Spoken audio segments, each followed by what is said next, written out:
Here we are. It's Monday. It's just another manic Big Monday, Monday. right? Remember Yeah. those days? All right. So I'm super excited to have the one, the only, the magical communications database guru, Yvonne Sandoval, as she says. I say Sandoval, but she has No, that owl. that's fine. Welcome. It's great to see you. How long has it been? I feel like it's been forever. Oh, it's been like a million years. It feels like this is a time warp where it's like that hot tub time machine. That's what this Yes. COVID is, right? It's so true. Good morning, Mr. Kalish. Yeah, it's funny because I feel like I've at least kept in contact, thank God for social media, but still to see people's faces, even if it's remote like this, it's like, oh, good, my humans are still around. You just haven't seen anybody I know. It's great. physically. And then I always hope to run into somebody at the grocery store, but those trips for me are few and far between. I know. So you have survived. You have done a lot, actually.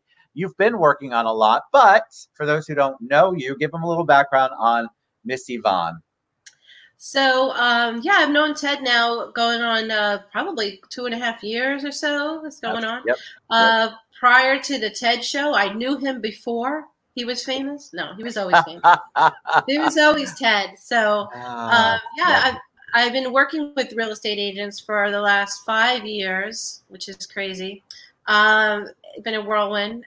Working with real estate agents, helping them to make sure that they're touching their database, just actually doing it for them so that they can grow their businesses. And as we've been, my moniker is that to strive to thrive. So I've been doing that before we had the apocalypse.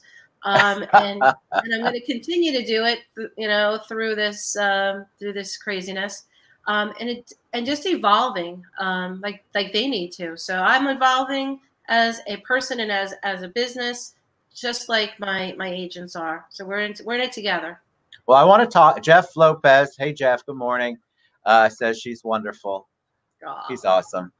And of course, Batman came on. Hello. Good morning, Batman. Good morning, John. Hey, John. So talk a little bit about before, because you weren't always, you have a musical background, which is why we started some of the trivia stuff that we did. We both love music, but you weren't always a database guru. No. I had the boring life of growing up on Broadway in Manhattan.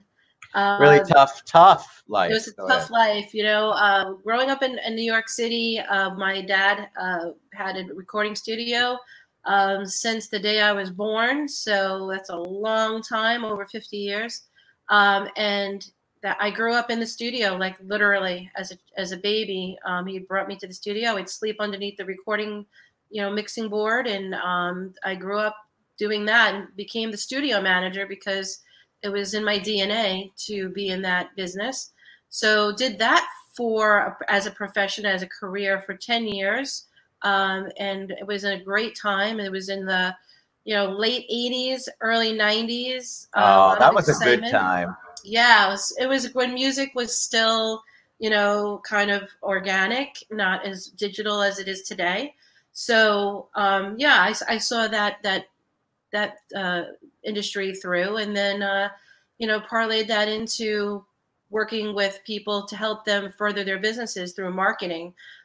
Sort of the same kind of biz. You're marketing yourself as a singer, songwriter, voiceover artist, actress. The promotion side of it is real. And lots of people are saying hi to you. Happy Monday, Anthony Rodriguez. Rose says hola. Hola. Hola. Yeah, I think you got, I would imagine any kind of promotion on the artist side, the recording side, that certainly is amazing training ground for pretty much anything. I think if you can promote and be successful there, you can promote, which is marketing, same thing, business development, it all kind of rolls together. Yeah. But it's all about relationships. In that industry, it's, you've heard the saying, it's all who you know. And basically that's how a lot of these, projects, whether it's a Broadway play, I was doing copies of the sound, of the music for Wicked, about 5 years before Wicked ever became a thing, because the producers were shopping it. So they would come to the studio and they'd be tweaking it and changing it and sending out demos and such, because they were looking for to get producers to pay for this play that they wrote. So these are the kinds of things, is that it's by building those relationships that they were able to get it in front of the right people who would then, put their money and trust them with a very large transaction, which is funding a Broadway play. Right. And so I scaled that experience into the business of working with real estate agents. The budgets aren't the same. They aren't Broadway play budgets or movie budgets. And then, of course, I worked with the second largest advertising firm here in Central Florida, who they were working with car dealerships throughout the United States and Canada. So once again, large budgets, marketing for a mass audience, television, radio, billboard, and such. Left that and took all of this worldly knowledge, as we call it, or wisdom that both of us have, and using that to, put it into a nice ball, and all of that energy and all of that wisdom and knowledge, bring it to real estate agents and help them to build their businesses. And the reason why is because they're very unique. Real estate agents are individually employed. They are self-employed. They are entrepreneurial, which I find myself to be as well. So I just gravitate to people who are building their own businesses and rely on themselves. So I just What felt, do you think? What do you think I love this topic because I think what you do is awesome, and I love that you continue, like you really do work with them individually. I mean, there's lots of testimonials I've heard, but I want to talk about some of the things, because I think what you do, even though you work primarily with real estate agents, what we're talking about today can be across any particular industry that you're working in. But what are some of the things that I'm going to tell you my don'ts on communication, on database? If you're sending out the same newsletter, Real Estate Friends, as your other 55,000 other people, and it looks exactly the same and comes on the exact same day of the month, every month or every week, if that's all you're doing, then you're doing yourself a disservice. And this is the kind of stuff that Yvonne does. She takes a deep dive into it. So enough about me. Tell them some things that they should be doing, some things that they can do to maybe one or two steps they can improve on what they're doing. Sure. Well, a great point. When I teach marketing, and part of in the class I talk about how one class in particular, large brokerage, nationwide, actually worldwide brokerage. I asked everyone, are you using the CRM that you were given, and are you checking the box off that sends out that newsletter automatically for you every month? And half the people in the class said, yeah, we're doing it. And I said, well, that's great. So you're all here aware that, on Saturday you sent out an email through your CRM, and it was a great article. It was written by a top veterinarian, and he has his own show, don't you know, on, and it's on Animal Planet. It's awesome. And the article was about how to declaw your own cat at home, a DIY. It's fantastic, right? Everybody, they were like, yeah. And I said, you know what? I'm only kidding, but it might as well be, because none of you even know what's going out. Correct. You're just letting the old stuff go out. And, so yeah, it had your name on it. But other than that, you just really have no clue. So, what to do right is not do that. Number two, number one, don't do that. Don't do that. Don't let your message be the message that came from a corporate office that was writing in mass. That's placeholder material. That's stuff that's there that, if you can't get around to it, that something does go out rather than not. So, but don't live your business on a rather than not basis. Make sure you're focusing your communications to reflect who you are, so people can gain familiarity and commonality with you, because commonality and familiarity equal trust. And you're asking someone to trust trust them with the largest transaction of their lives. So, that's a lot to ask of anyone. So in order to do that, you got to actually be authentic, and you got to be vulnerable. So you have to let people know who you are. Ted's, everyone take a page from Ted's book. He is authentic, genuine, and vulnerable. So much so that everyone, all of us who are his friends and who are his, his audience, we know that anything he tells us is going to come from the heart. It's going to come from a base of truth. It's going to be a place of that trust. So that's what Ted does. Do what Ted does, and be genuine self, and communicate on a frequent basis like Ted does. He puts himself out there every day to bring the community to you, and he's doing that because he comes from the heart, but he's doing it because he's wants to be that resource for you. And so you need to be like Ted. That's basically kind of the marketing message. I didn't know you were going to say that, but that's very sweet. I didn't know I was going to say that. Good morning, Ellen. Good morning, Maggie. Well, I think your message is so true. You have to be you. The problem is a lot of people don't even know what that means because they're so used to being robotic on their social media and their marketing and reaching out to their databases, and they don't be more like Ted Rose says. That should be the opposite of what you tell your children. But oh, I love you too, Jeff. But I think that people, you don't want to be robotic. You can't just push a button like you were saying, and then people don't know what that means. So if I like and collect dolls from the 50s and 60s, you just have to kind of know what you want to do. I'm not saying share all your dirty laundry. That's not what Yvonne's saying. But it has to be unique to you. It has to come. People can smell it a mile away if you're not being authentic. Well, it's funny because I participate in a lot of these Facebook groups, and this weekend, the small business owners, which is it's a worldwide Facebook group. Somebody said, what is it that you're doing, that you're not doing in your marketing that you should be? And one person wrote, hiring marketers. That's what I shouldn't be doing. So of course I'm going to chime in on that one.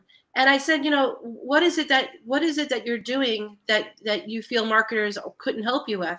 Because I certainly don't cut my own hair. I don't mow my own lawn. I don't do my own dentistry. I don't do a lot of things. And prior to this, this COVID thing, I don't think a lot of people were even making their own coffee.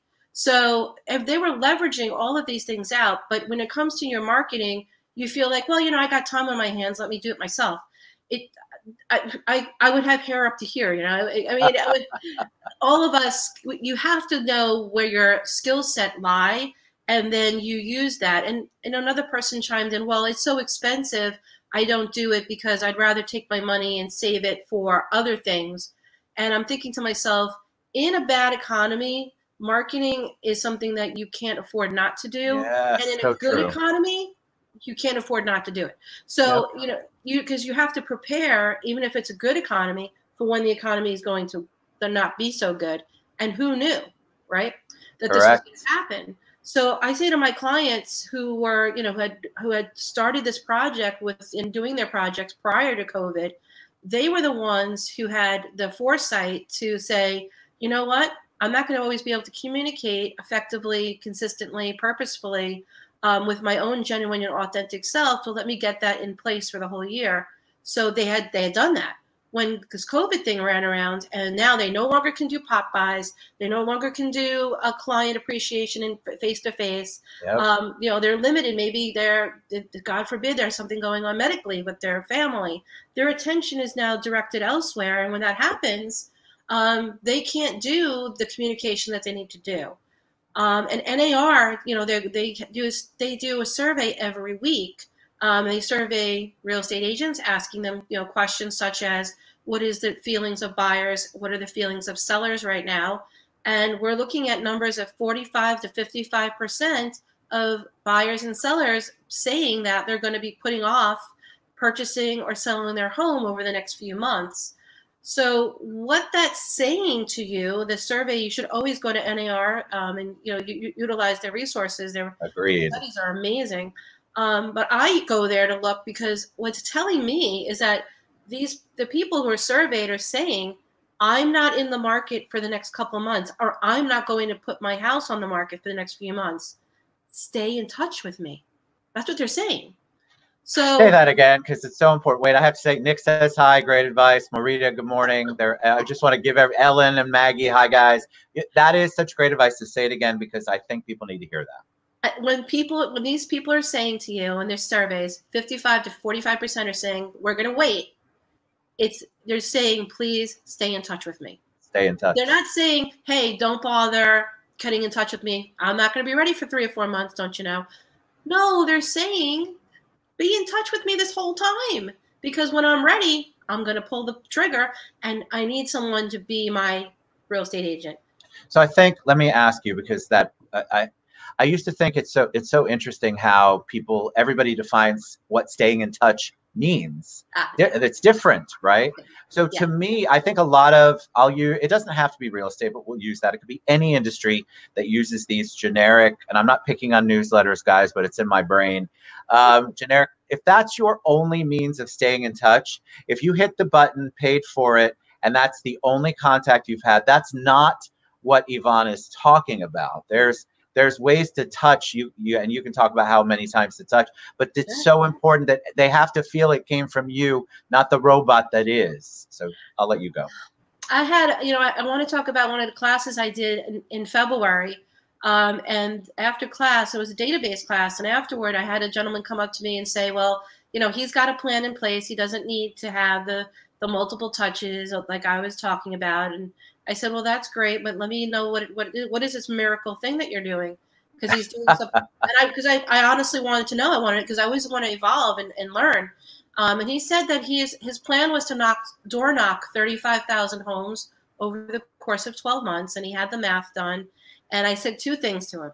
I said, I have the number of a fantastic divorce attorney for you, because you're never going to be home, and you're going to neglect your family. And I said, second thing is that when you have all your eggs in one basket, that basket better be made of steel, because you never know when the bottom's going to fall out. And, this was in February. Kind of like COVID. Yeah. And I felt for the person, but when he told me, and I always ask, where are you from? I want to know, what was your previous, life like? Because that's where your database is going to come. And he told me I don't want to single the person out, but he worked for the largest company in the United States for 20 years. So he had built up a database, and also his wife works for the largest company that's in women's apparel, and also so they had a database there as well. So when you combine these 2 databases, which he had not done, he would have been able to gotten business during this time, because door knocking is not part of the scenario.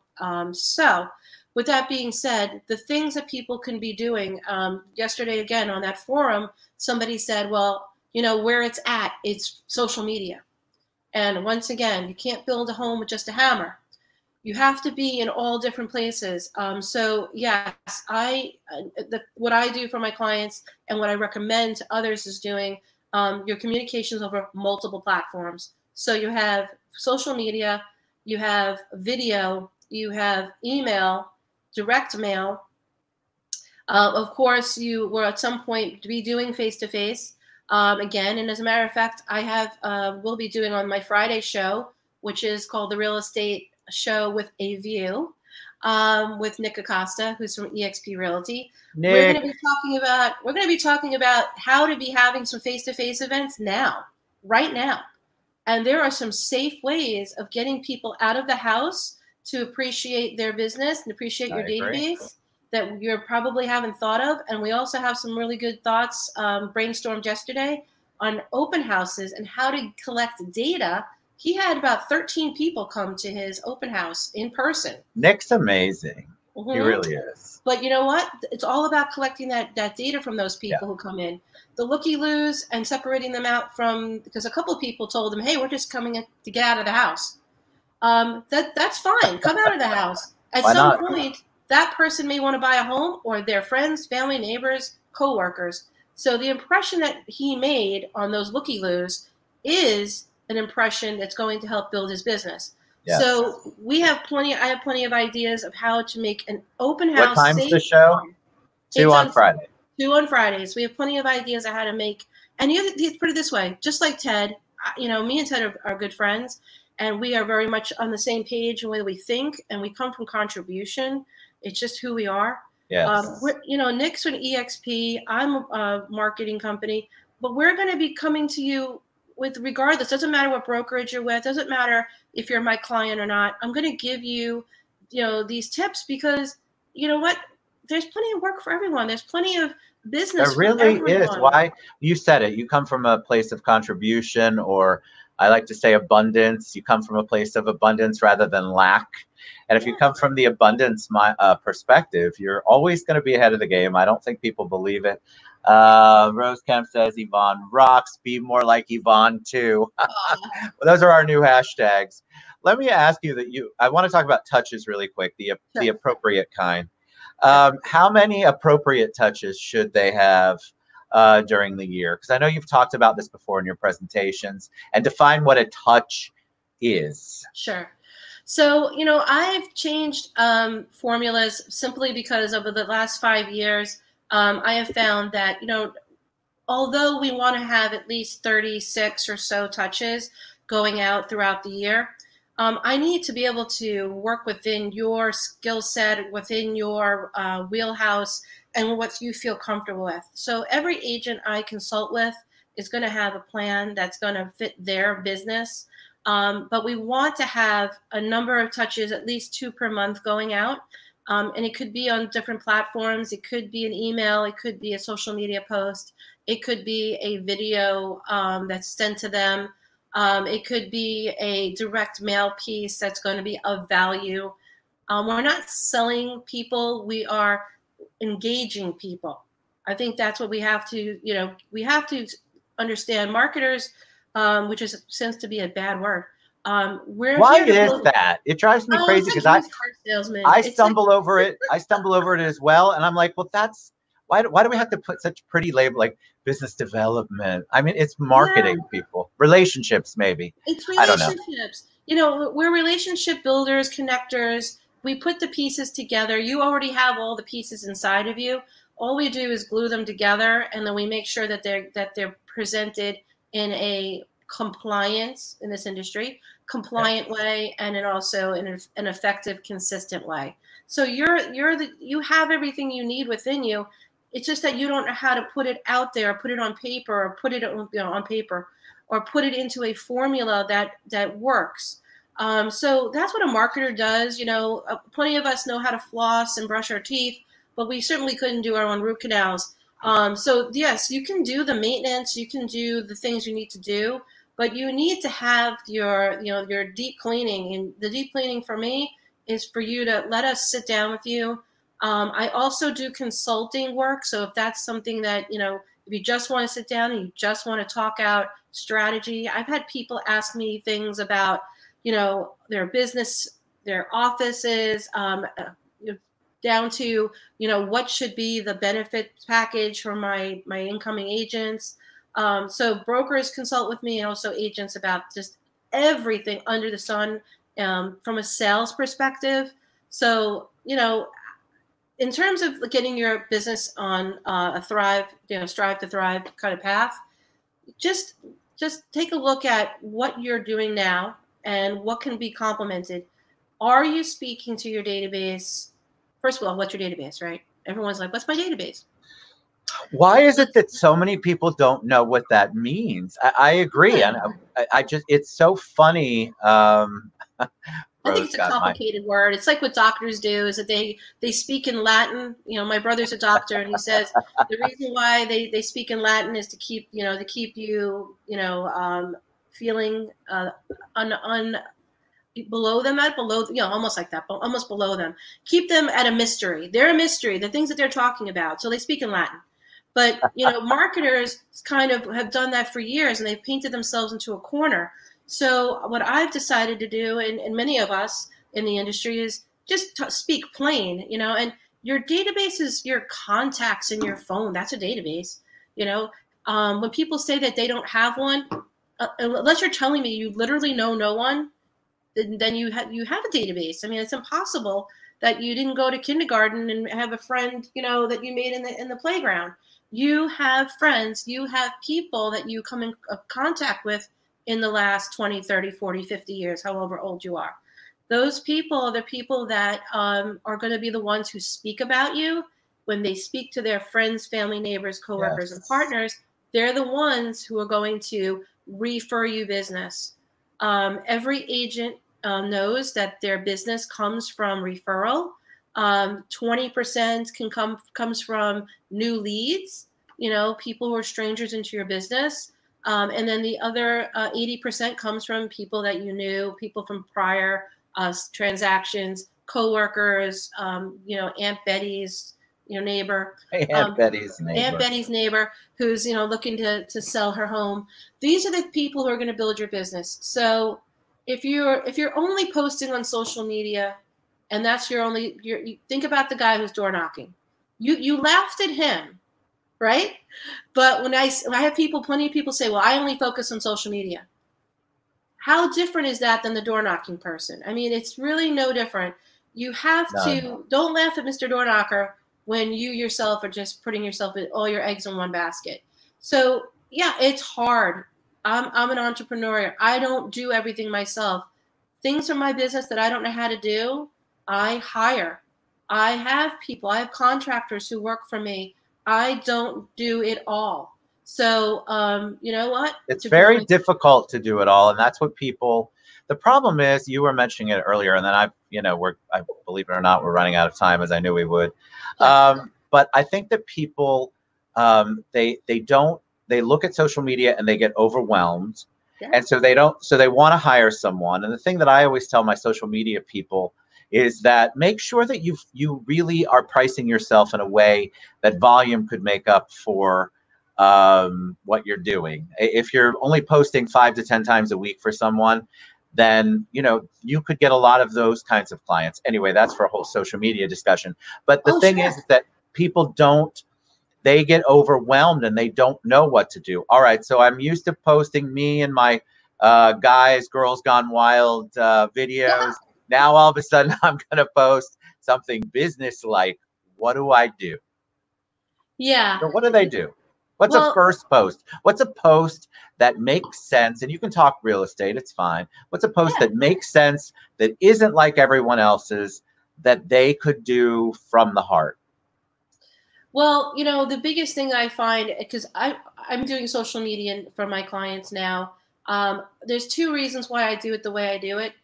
I have motivationals, I have real estate related, I have do you knows, basically value, things that people would find eureka moments, that when they read it, they're like, oh, didn't know that. So you're bringing them some kind of sense of knowledge outside of their wheelhouse. You have to be coming from the heart, so you feel like a motivational will be something really great. It can even be a motivational related to real estate, which I have tons of those as well in my social media product that I do. And then I want the clients to post these posts themselves. I don't find value in you having somebody in maybe a remote location posting your social media for you, because what that does is it takes you out of the engagement. I need for you to engage with your clients and the people who like your posts, so that those posts can now be seen by others, and that when you do see an opportunity, and only an entrepreneur is going to see that opportunity, not somebody who's posting it for you. The entrepreneur is going to jump on, make the contact. How can I help you? Thank you for liking it. Things like that. So the posts that I'm seeing out there, some of them are really great, and some of them are just kind of lay flat.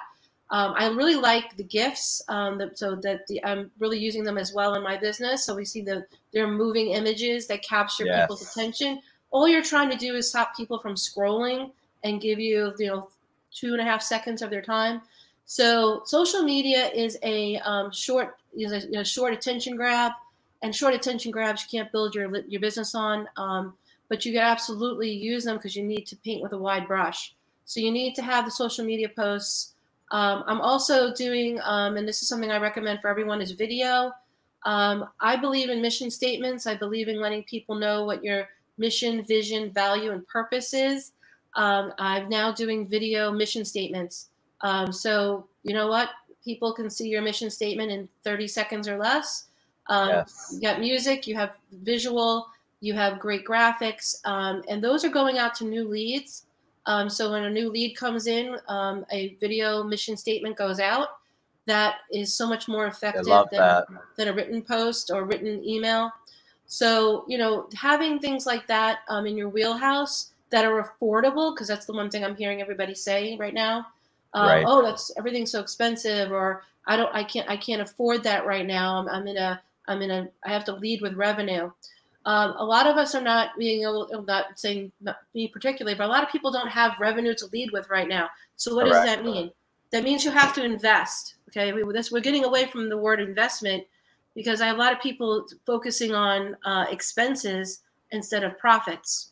So let us look at not only maybe not saying just utilizing me, utilizing anyone in your business, leveraging in your business to help you to strive to thrive, grow, maintain, keep a foundation. You know, there's things you can do yourself, and I'm here, you know, to help you with that as well. But there's things that need to be put in place so that you can do what the people of the NAR survey asked you to do. Right. Was, please keep in touch. I'm going to be ready in a few months, or ready, you know, in 2 months. Please don't turn a blind ear to those people. Listen to what they're saying and keep in touch with them effectively. Don't try to sell them. They already told you they're not looking to buy. Yeah, we don't want to be sold. They don't want to be sold. Nobody wants to be sold. What people need is they need to be resourceful. And I'm a resource, and I want Ted's a resource. Take a page from the two of us. Put that out there and stop sending them all the properties you just sold. Stop telling them how great you're killing it. You know, don't keep selling them. Definitely do a whole show on that. Oh, I have to, unfortunately. Oh, no worries. I have to let them know how they can get in touch with you, because as usual, we could talk for hours. I know. And you have to come back because that subject you just touched on, oh God, it needs a lot of work. But what's the best way they can reach you, get more information about Leverage 365 and all of that good stuff? Sure. So getleverage365.com. It's at the bottom of your screen scrolling. You can go to my website. You can go to Yvonne Sandoval, to my personal page, which is where I build my best relationships. Leverage 365 has a Facebook page as well. And just, you know, you can call me, text me, email me, anything you want. Watch our show on Friday at 2 p.m. On my Facebook page, Yvonne Sandoval or Nicholas Acosta of eXp Realty, either of our pages. And we're going to just have some great stuff to just come from contribution. We're not looking for anything other than to help you. That was awesome. We did it. I know. I'll probably see you sometime, maybe this week. We're all going to start. I'm going to start to try to venture out. So this is going to be interesting. I might document how that goes. But you're awesome, guys. She's amazing. So please reach out to Yvonne. She has a heart of gold and loves to help anybody who needs help with their database and communicating with it, for sure. Thank you so much. You were awesome. Woo. Thanks, Ted. Appreciate it. All right, guys, we're out. We'll see you later. Mwah. Bye, guys. Bye, guys.